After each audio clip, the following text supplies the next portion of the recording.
Hello students, कैसे हैं आप लोग। उम्मीद करता हूं कि सब लोग स्वस्थ होंगे और मस्त होंगे। तो प्यारे बच्चों, आज मैं हिंदी मीडियम के 10th क्लास के स्टूडेंट्स के लिए सोशल स्टडीज़ का एक मॉडल पेपर लेकर आया हूं। यह मॉडल पेपर आई होप आपकी आने वाली एग्ज़ाम में रामबाण साबित होगा।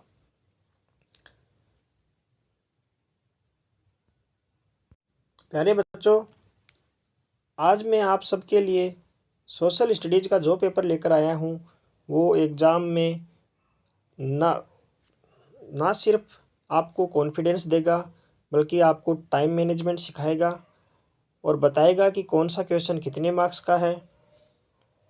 अगर आपने इस पेपर को ध्यान से रिवाइज कर लिया ना, तो एग्ज़ाम हॉल में पेपर देख कर के घबराहट नहीं होगी, बल्कि मन में आएगा यह तो देखा हुआ है। तो प्यारे बच्चों, इसलिए मैं कहता हूँ कि शांत दिमाग, खुला मन और पूरा फोकस रखो, क्योंकि आज का यह पेपर आपके मार्क्स बढ़ाने की प्रैक्टिस है। चलो फिर बिना टाइम वेस्ट किए पेपर का पहला क्वेश्चन शुरू करते हैं। तो अपना पहला क्वेश्चन है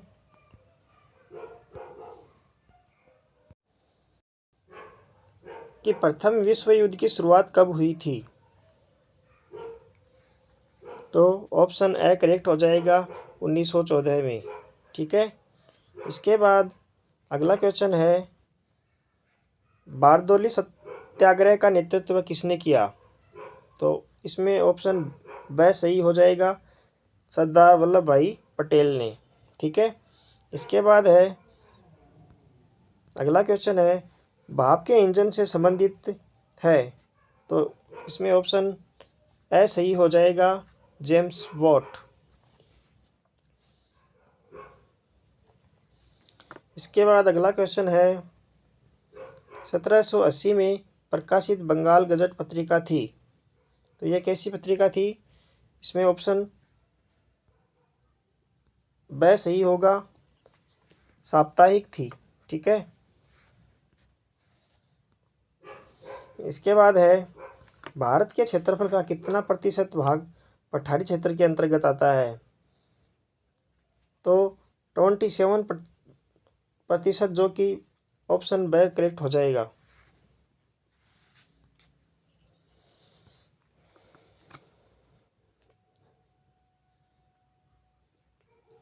इसके बाद अपना अगला क्वेश्चन है, सरिस्का बाग रिजर्व स्थित है। तो सरिस्का बाग रिजर्व अपने राजस्थान में स्थित है। ऑप्शन सी करेक्ट हो जाएगा। अगला क्वेश्चन है, भारत का चीनी के उत्पादन में विश्व में स्थान है। तो चीनी उत्पादन में भारत का कौन सा स्थान है। तो ऑप्शन ब करेक्ट हो जाएगा, दूसरा स्थान है। इसके बाद है, निम्नलिखित में से जल परिवहन का प्रकार है। तो जल परिवहन का प्रकार कौन सा है। सड़क परिवहन, रेल परिवहन और पाइपलाइन या समुद्री परिवहन। तो यहाँ पर अपना आंसर ड करेक्ट हो जाएगा, समुद्री परिवहन। ठीक है। अगला क्वेश्चन है, सिंहली किस देश की राजभाषा है। सिंहली बेल्जियम की है, नीदरलैंड की है, नेपाल की है या श्रीलंका की है। तो श्रीलंका की है। ठीक है। इसके बाद अगला क्वेश्चन है,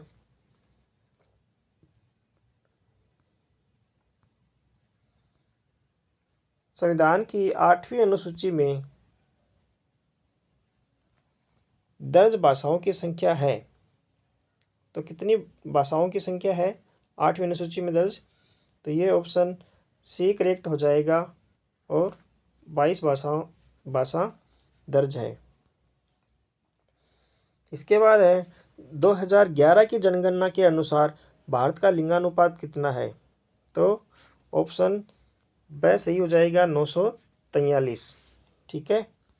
इसके बाद अगला क्वेश्चन है, इनमें से कौन सा बहुजन समाज पार्टी का संस्थापक है। तो ऑप्शन है कांशीराम, ब साहू महाराज, से B.R. अम्बेडकर, द ज्योतिबा फुले। तो आंसर ए सही हो जाएगा, कांशीराम। ठीक है। इसके बाद अगला क्वेश्चन है, एक वस्तु का अधिकांशतः प्राकृतिक प्रक्रिया से उत्पादन किस क्षेत्र की गतिविधि है? एक वस्तु का अधिकांशतः प्राकृतिक प्रक्रिया से उत्पादन किस क्षेत्र की गतिविधि है? तो इसमें आंसर हो जाएगा प्राथमिक। अगला क्वेश्चन है, ऋण के औपचारिक स्रोतों में शामिल नहीं है। ऋण के औपचारिक स्रोतों में शामिल नहीं है, तो ये हो जाएगा कि कौन सा शामिल नहीं है? बैंक नहीं है, सहकारी समितियां नहीं है, साहूकार नहीं है, या फिर इनमें से कोई नहीं। तो यहाँ पर option C money order correct हो जाएगा, यानी साहूकार।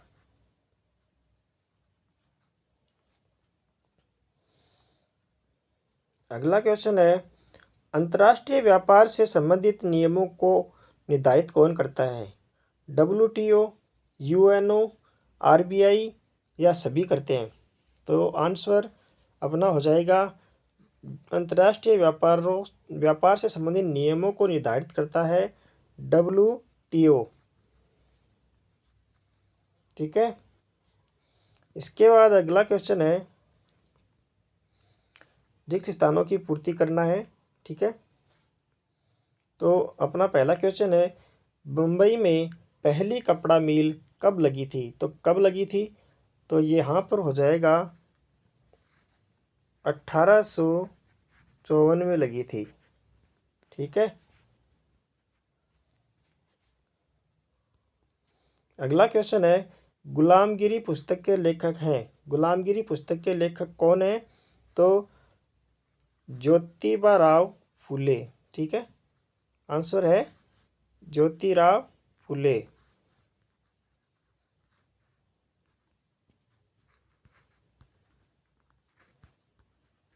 ज्योतिराव फुले आंसर हो जाएगा करेक्ट। ठीक है, गुलामगिरी पुस्तक के लेखक। अपना अगला क्वेश्चन है, कच्चा तेल गैर खालिस्तान संसाधन है, तो क्रूड ऑयल कैसा संसाधन है? तो ये अपना हो जाएगा गैर नवीकरणीय संसाधन। गैर नवीकरणीय संसाधन है। ठीक है, नवीकरणीय, गैर पहले से दे रखा है तो नवीकरणीय। ठीक है,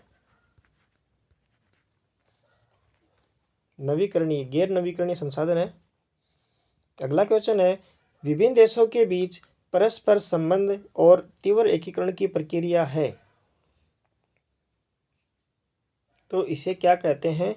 विभिन्न देशों के आपसी बीच में जो संबंध होते हैं और तीव्र एकीकरण की जो प्रक्रिया होती है वो ग्लोबलाइजेशन कहलाती है, जिसे हम हिंदी में कहते हैं वैश्वीकरण। क्या कहते हैं? वैश्वीकरण। तो यहाँ अपना हो जाएगा वैश्वीकरण। ठीक है।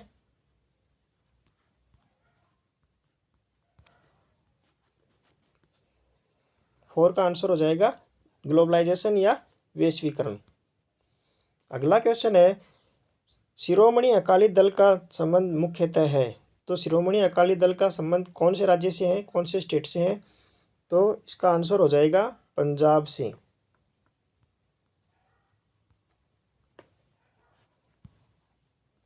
पंजाब इसका करेक्ट आंसर हो जाएगा। ठीक है। अगला क्वेश्चन है, खालिस्तान शासन प्रणाली में अंतिम शक्ति जनता में निहित होती है। खालिस्तान शासन प्रणाली में अंतिम शक्ति जनता में निहित होती है, तो वो कौन सी शासन प्रणाली है, कौन सा सिस्टम है गवर्नमेंट्स का जिसमें शक्ति जनता में निहित होती है? तो प्यारे बच्चों, ये हो जाएगा यहाँ पर अपना लोकतांत्रिक शासन प्रणाली में, क्योंकि जनता अपने प्रतिनिधियों का चुनाव खुद करती है। तो यहाँ पर कौन सी शासन प्रणाली हो जाएगी? तो आंसर हो जाएगा लोकतांत्रिक। ठीक है, तो लोकतांत्रिक का करेक्ट आंसर हो जाएगा। अगला क्वेश्चन है, जवाहरलाल नेहरू गर्व से खालिस्तान को आधुनिक भारत के मंदिर कहा करते थे, तो गर्व से जवाहरलाल नेहरू किन्हें आधुनिक भारत के मंदिर कहा करते थे? तो ये किस बांधों को कहा करते थे, और बड़े औद्योगिक संयंत्रों को कहा करते थे। ठीक है ना? किनको कहा करते थे? बांधों को।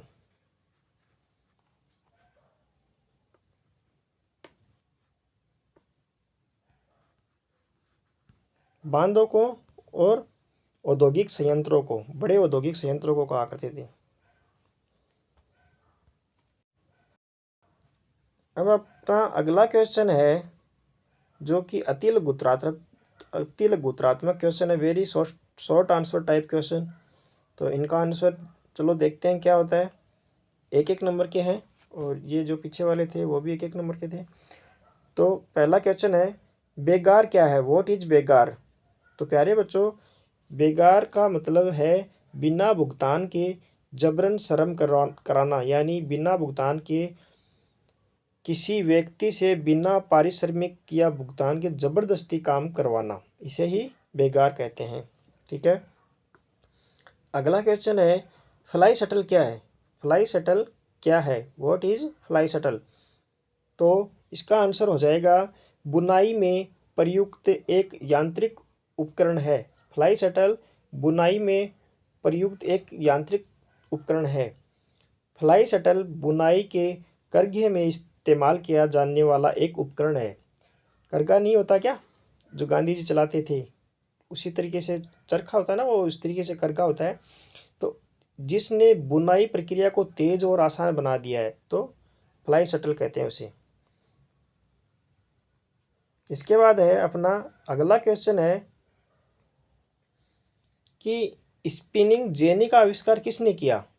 स्पिनिंग जेनी का आविष्कार किसने किया? तो स्पिनिंग जेनी एक बहु स्पिंडल कताई फ्रेम है।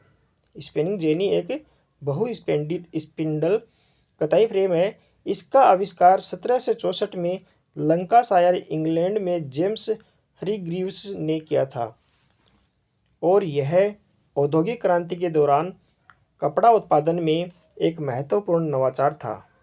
ठीक है। इसके बाद है अगला क्वेश्चन, सरकार के विभिन्न अंगों के नाम लिखिए। गवर्नमेंट के कौन कौन से ऑर्गन्स हैं, उन अंगों के नाम लिखने हैं। तो प्यारे बच्चों, सरकार के मुख्य अंग इस तरीके से हैं।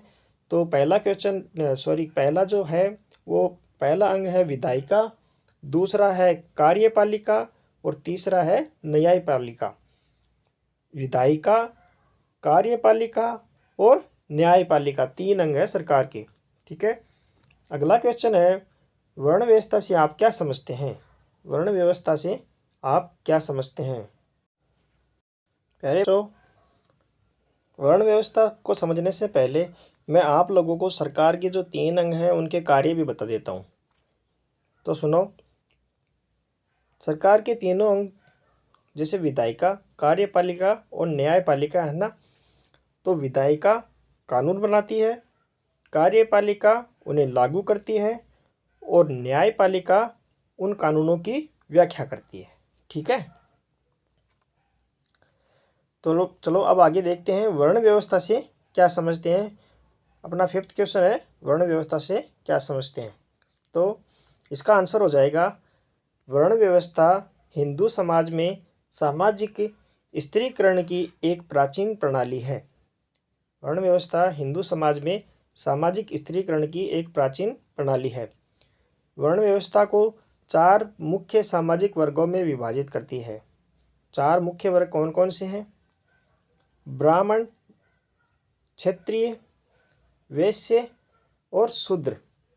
यह व्यवस्था जन्म पर आधारित मानी जाती है। ठीक है। अगला क्वेश्चन है, राजनीतिक दलों को मान्यता व चुनाव चिन्ह कौन आवंटित करता है? पॉलिटिकल पार्टी जो होती है ना, जो अपनी बीजेपी, कांग्रेस जो भी है, इनको चुनाव चिन्ह कौन आवंटित करता है? मान्यता कौन आवंटित करता है? तो राजनीतिक दलों को मान्यता और चुनाव चिन्ह भारत का चुनाव आयोग आवंटित करता है। ठीक है। इसके बाद अपना अगला क्वेश्चन है, सकल घरेलू उत्पाद को परिभाषित कीजिए।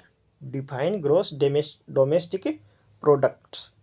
तो यहाँ हो जाएगा सकल घरेलू उत्पाद एक निश्चित अवधि में किसी देश की सीमाओं के भीतर उत्पादित सभी तैयार वस्तुओं और सेवाओं का कुल मौद्रिक मूल्य है। सकल घरेलू उत्पाद यानी जीडीपी एक निश्चित अवधि में, एक फिक्स टाइम पीरियड में किसी देश की सीमाओं के भीतर उत्पादित जितने भी तैयार वस्तुएं हैं और सेवाओं का टोटल मौद्रिक मूल्य है। ठीक है। इसके बाद अगला क्वेश्चन है, वे कंपनियां जिनका कारोबार एक से अधिक देशों में है क्या कहलाती हैं? जिन कंपनियों का कारोबार एक से अधिक देशों में है वो क्या कहलाती हैं? वे कंपनियां बहुराष्ट्रीय कंपनियां कहलाती है। कौन सी कंपनियां? बहुराष्ट्रीय कंपनियां कहलाती है।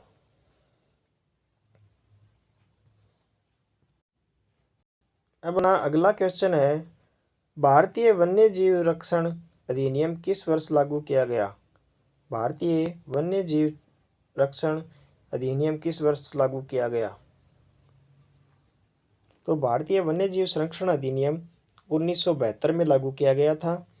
यह अधिनियम पौधों और जानवरों की जितनी भी प्रजातियां हैं उनके संरक्षण के लिए एक कानूनी ढांचा प्रदान करता है ताकि देश की पारिस्थितिक और पर्यावरणीय सुरक्षा सुनिश्चित की जा सके।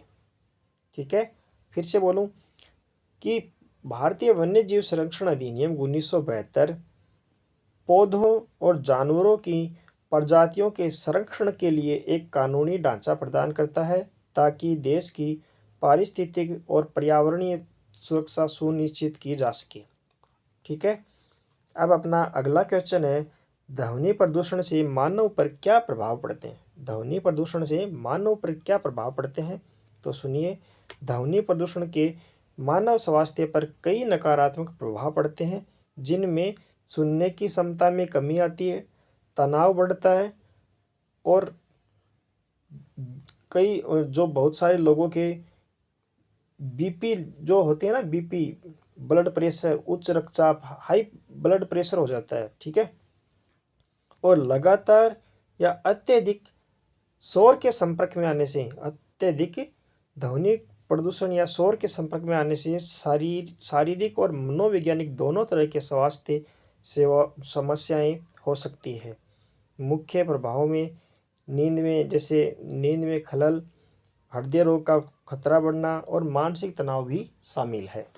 जो इतने सारे परेशानियां हमें हो सकती है ध्वनि प्रदूषण से। ठीक है, ये सारे नकारात्मक प्रभाव मनुष्य पर पड़ते हैं। अगला क्वेश्चन है लघुत्रात्मक प्रश्न है, शॉर्ट आंसर टाइप क्वेश्चन है, इन 50 वर्ड्स में आपको देने हैं। तो इनका अपना पहला क्वेश्चन है, साइमन कमीशन भारत क्यों आया? Why did Simon commission come to India? तो इसका आंसर हो जाएगा, साइमन कमीशन भारत में संवैधानिक सुधारों का अध्ययन करने और भारत सरकार अधिनियम 1919 द्वारा स्थापित सरकार के कामकाज की रिपोर्ट करने के लिए आया था। क्यों आया था? चलो फिर से बताते हैं।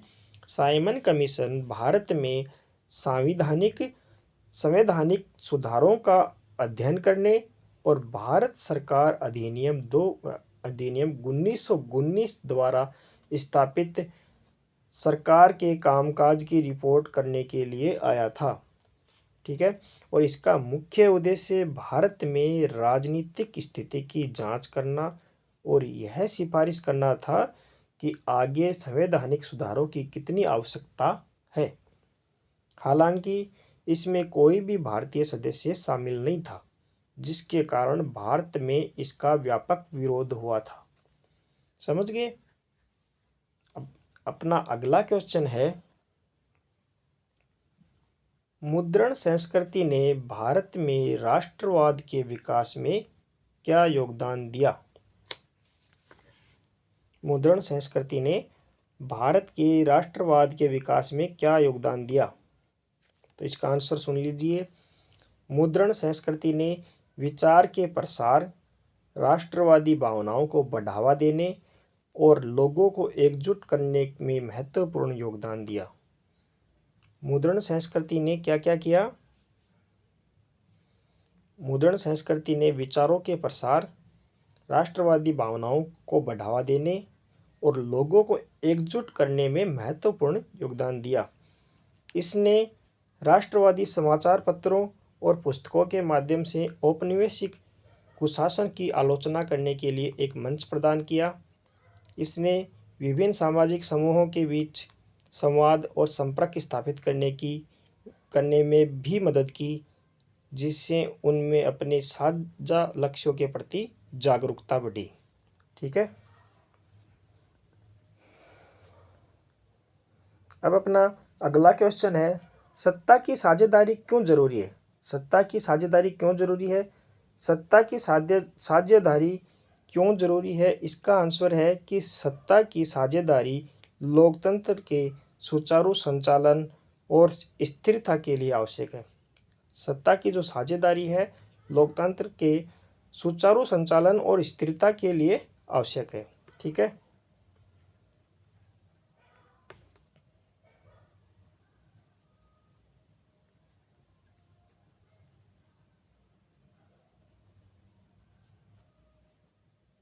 अब इसमें आपको पूछा गया है कि आपको 2 तर्क देने हैं, तो एक्सप्लेनेशन में बता दूं, यह सामाजिक समूहों के बीच संघर्ष की संभावना को कम करती है, क्योंकि यह सुनिश्चित करती है कि अल्पसंख्यक समुदायों को भी सरकार में उचित प्रतिनिधित्व मिले। अगला है, यह राजनीतिक व्यवस्था में स्थिरता लाती है और बहुसंख्यकवाद के अत्याचार को भी रोकती है। ठीक है। अब अपना अगला क्वेश्चन है, किन्हीं 2 प्रावधानों का जिक्र करें जो भारत को धर्मनिरपेक्ष राष्ट्र बनाते हैं। भारत को धर्मनिरपेक्ष राष्ट्र बनाने वाले संवैधानिक प्रावधान। ठीक है।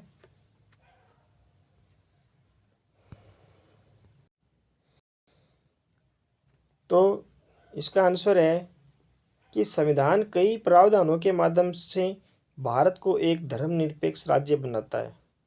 तो कैसे?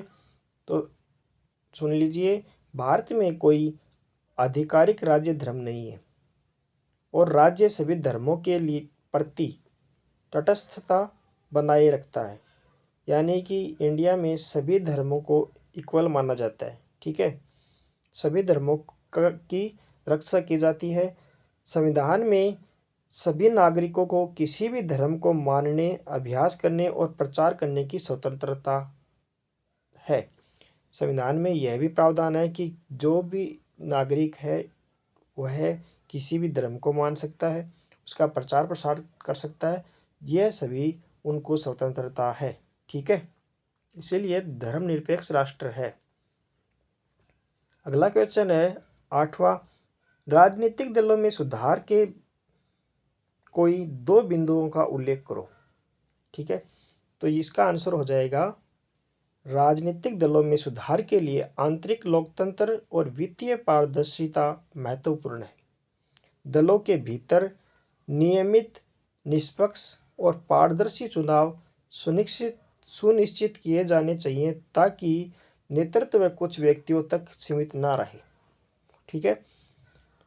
अगला है, दलों के वित्त पोषण में पूर्ण पारदर्शिता होनी चाहिए, जिसमें दान की रिपोर्टिंग और ऑडिटिंग शामिल है ताकि धनबल के प्रभाव को कम किया जा सके।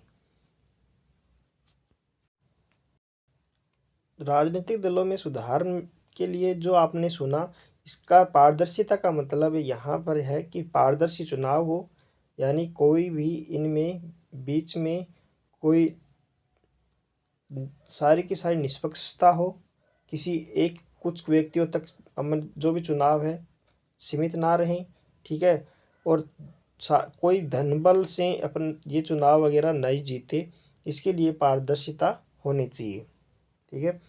लोकतंत्र की कोई अगला क्वेश्चन है 9वां क्वेश्चन अपना, लोकतंत्र की कोई 2 आर्थिक उपलब्धियां बताइए। तो लोकतंत्र की 2 आर्थिक उपलब्धियां कौन कौन सी है? लोकतंत्र ने आर्थिक विकास और असमानता में कमी लाने में कुछ हद तक सफलता हासिल की है। तो देखिए, लोकतांत्रिक शासन व्यवस्थाओं ने तानाशाही की तुलना में बेहतर आर्थिक विकास दर हासिल की है। हालांकि यह हमेशा नहीं होता है। तो और दूसरा है, लोकतंत्र में सरकारें सार्वजनिक कल्याण के लिए नीतियां बनाती है जिससे आय समानता और गरीबी को कम करने में मदद मिलती है। यानी कि लोकतंत्र में जितनी भी सरकारें होती है ना, वो सार्वजनिक कल्याण के लिए कुछ नीतियां बनाती है जिससे आय में असमानता और गरीबी को कम करने में मदद मिलती है। ये दो आर्थिक उपलब्धियां हैं। अगला क्वेश्चन है, धारणीय विकास के लिए क्यों महत्वपूर्ण है? तो धारणीय विकास या सतत विकास भविष्य की पीढ़ियों की जरूरतों से समझौता किए बिना वर्तमान की जरूरतों को पूरा करने के लिए महत्वपूर्ण है। धारणीय विकास यानी कि सतत विकास जो कि भविष्य की पीढ़ियों की जरूरतों से समझौता किए बिना वर्तमान की जरूरतों को पूरा करने के लिए अत्यंत महत्वपूर्ण है और यह सुनिश्चित करती है कि प्राकृतिक संसाधनों का उपयोग विवेकपूर्ण ढंग से किया जाए ताकि वे भविष्य के लिए संरक्षित रह सके। ठीक है ना, कि आने वाली जो पीढ़ी है उनके लिए भी बचे रह सकें। इस तरीके से हमें प्राकृतिक संसाधनों का विवेकपूर्ण ढंग से उपयोग करना चाहिए। अगला है कि यह पर्यावरणीय क्षरण को रोकती है और दीर्घकालिक आर्थिक स्थिरता को बढ़ावा देती है। अपना अगला क्वेश्चन है, विदेशी व्यापार के उदारीकरण से आप क्या समझते हैं?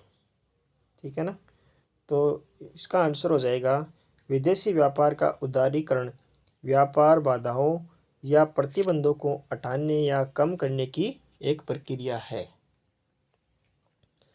इस विदेशी व्यापार में क्या क्या शामिल है? देखो, इसमें टैरिफ, कोटा और अन्य सरकारी प्रतिबंधों को हटाना शामिल है ताकि वस्तुओं और सेवाओं का आयात और निर्यात अत्यधिक स्वतंत्र रूप से हो सके। विदेशी व्यापार का उद्देश्य वैश्विक प्रतिस्पर्धा को बढ़ावा देना है और देश की अर्थव्यवस्था को विश्व बाजार से जोड़ना है। ये इसके मुख्य उद्देश्य हैं। ठीक है। अपना अगला क्वेश्चन है, उपभोक्ता सुरक्षा अधिनियम 1986 के निर्माण की जरूरत क्यों पड़ी? तो इसकी जरूरत क्यों पड़ी? ये इसलिए कि उपभोक्ताओं के हितों की रक्षा करने और उन्हें शोषण से बचाने के लिए उपभोक्ता संरक्षण अधिनियम 1986 की आवश्यकता पड़ी। ठीक है। अगला क्वेश्चन है, पहाड़ी क्षेत्रों में मृदा अपरदन की रोकथाम के लिए क्या कदम उठाने चाहिए? तो मृदा अपरदन के रोकथाम के लिए क्या कदम उठाने चाहिए? तो पहाड़ी क्षेत्रों में मृदा अपरदन को रोकने के लिए सीढ़ीदार खेती और समोच्च रेखीय जुताई जैसे जैसे कदम उठाने चाहिए। यानी मृदा अपरदन को रोकना है ना पहाड़ी क्षेत्र में, तो हमें क्या करना पड़ेगा? सीढ़ीदार खेती करनी पड़ेगी और समोच्च रेखीय जुताई जैसे कदम उठाने चाहिए। अगला क्वेश्चन है, नर्मदा बचाओ आंदोलन के कोई 2 लक्ष्य बताओ। नर्मदा बचाओ आंदोलन के कोई 2 लक्ष्य आप लोगों को बताने हैं। तो देखो, मुख्य लक्ष्य है विस्थापित लोगों का पुनर्वास और पर्यावरण संरक्षण था। ठीक है। नर्मदा बचाओ आंदोलन में विस्थापित यानी दोबारा से बसे हुए लोगों का पुनर्वास हो सके, एक तो लक्ष्य ये। दूसरा है पर्यावरण संरक्षण, पर्यावरण को बचाना। इस आंदोलन का प्रमुख लक्ष्य सरदार सरोवर बांध परियोजना से जो विस्थापित या वहाँ से उठकर के आए हुए लोगों और समुदायों के लिए उचित पुनर्वास सुनिश्चित बनाना था। ठीक है। सरदार सरोवर बांध परियोजना से जो लोग वहाँ से उठ के आए, उन समुदायों के लिए उचित पुनर्वास सुनिश्चित करना था। ठीक है। अगला क्वेश्चन है, उत्तरी मैदान में रेल परिवहन का विकास एवं विस्तार अधिक व हिमालय पर्वतीय क्षेत्र में कम हुआ है, वो कारण बताइए। तो सुनो, तो क्या ना, उत्तरी मैदान में रेल परिवहन का विकास व विस्तार अधिक हुआ और हिमालय पर्वतीय क्षेत्र में कम हुआ। तो बस कारण बताना है ना, तो ये इसका आंसर होगा उत्तरी मैदानों में समतल भूभाग है, उच्च जनसंख्या है, घनत्व है, उच्च जनसंख्या घनत्व है यानी जनसंख्या बहुत ज़्यादा है, और समृद्धि कृषि के कारण रेल परिवहन का विकास अधिक हुआ। उत्तरी मैदानों का जो सपाट और समतल इलाका रेलवे ट्रैक बिछाने के लिए बहुत अनुकूल है, जबकि हिमालयी क्षेत्र में ऊबड़ खाबड़ इलाका है और खड़ी ढलान ने निर्माण को बहुत ही मुश्किल बनाती है, इसलिए वहाँ पर इसका विकास कम हुआ है रेल परिवहन क्षेत्र का। मैदानों में बड़ी आबादी और घनी कृषि गतिविधियों के कारण माल और यात्रियों के लिए उच्च मांग है, जो रेलवे के लिए आर्थिक रूप से अधिक व्यवहार्य है। ठीक है, ये इसका आंसर हो जाएगा। अब अपने आगे के जो क्वेश्चंस हैं वो हैं लॉन्ग आंसर टाइप है, तो आप इन क्वेश्चंस को देख लो और अपनी बुक में से पढ़ लेना। ठीक है, चावल की खेती के लिए उपयुक्त भौगोलिक परिस्थितियों को वर्णन करना है, गहन जीविका कृषि को समझाना है कि इसकी समस्याएं क्या बताइए, 1929 की महामंदी को समझाना है, गिरमिटिया प्रथा का अर्थ स्पष्ट कीजिए, संघीय व्यवस्था की विशेषताएं कौन कौन सी है, 1992 के संविधान संशोधन के पहले और बाद में स्थानीय शासन के महत्वपूर्ण अंतरों को बताइए, बेरोजगारी से क्या अभिप्राय है। तो ये सारे क्वेश्चन आप देख लेना, पढ़ लेना।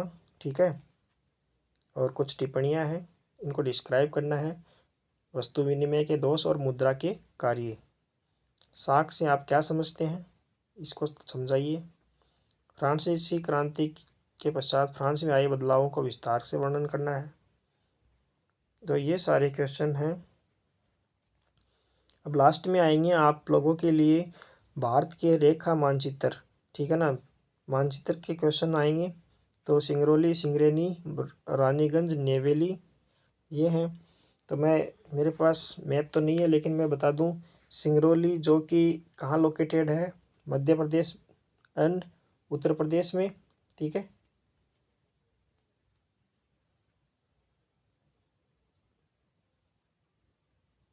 तो मध्य प्रदेश में लोकेटेड है। ठीक है, रानीगंज कहाँ है, पश्चिमी बर्धमान डिस्ट्रिक्ट पर, वेस्ट बंगाल में है, पश्चिमी बंगाल में है। सिंगरेनी ये कहाँ पर है, तेलंगाना में है, गोदावरी वैली में कोल फील्ड है। ठीक है ना, कोयले की खदानें हैं सिंगरेनी। नेवेली ये जो कि तमिलनाडु डिस्ट्रिक्ट में है, लिग्नाइट माइंस के नाम से जाना जाता है इनको, नेवेली को, लिग्नाइट की जो खान है ना वो। अगला है या तो अथवा में, ये है नरोरा, रावतभाटा, कलपकम, तारापुर। तो नरोरा तो है उत्तर प्रदेश में, एटॉमिक पावर स्टेशन है ये तो। ठीक है, नरोरा। और रावतभाटा जो कि चित्तौड़ अपने राजस्थान में ही है, ये भी एटॉमिक पावर स्टेशन है। कलपकम ये है तमिलनाडु में। ये सारे के सारे एटॉमिक पावर स्टेशन जितने भी है ना, चारों के चारों। तो कलपकम कहाँ पर है, तमिलनाडु में है। अगला है तारापुर, तारापुर कहाँ पर है, महाराष्ट्र में। ठीक है ना, सारे के सारे क्या है, एटॉमिक पावर स्टेशन यानी आणविक ऊर्जा संयंत्र है। इस तरीके से आपका ये पेपर कंप्लीट होता है। तो आई होप सब लोगों को अच्छा लगा होगा, और मैं उम्मीद करता हूँ कि इस पेपर में से आपके क्वेश्चंस आएँ और आपकी बहुत ज़्यादा हेल्प हो। ठीक है, अपने लाइक, कमेंट और सब्सक्राइब करना, और अपने सुझाव अपने कमेंट हमारे कमेंट बॉक्स में देना। और कोई भी क्वेरी हो, कुछ पूछना हो तो कमेंट करके बिल्कुल हमें आप लोग बता सकते हो। ठीक है, धन्यवाद सभी का। तो ये अपना पेपर है, आप क्वेश्चन देख लेना। बेस्ट ऑफ लक आप सभी की के लिए, एग्ज़ाम में अपना बेस्ट देकर आना।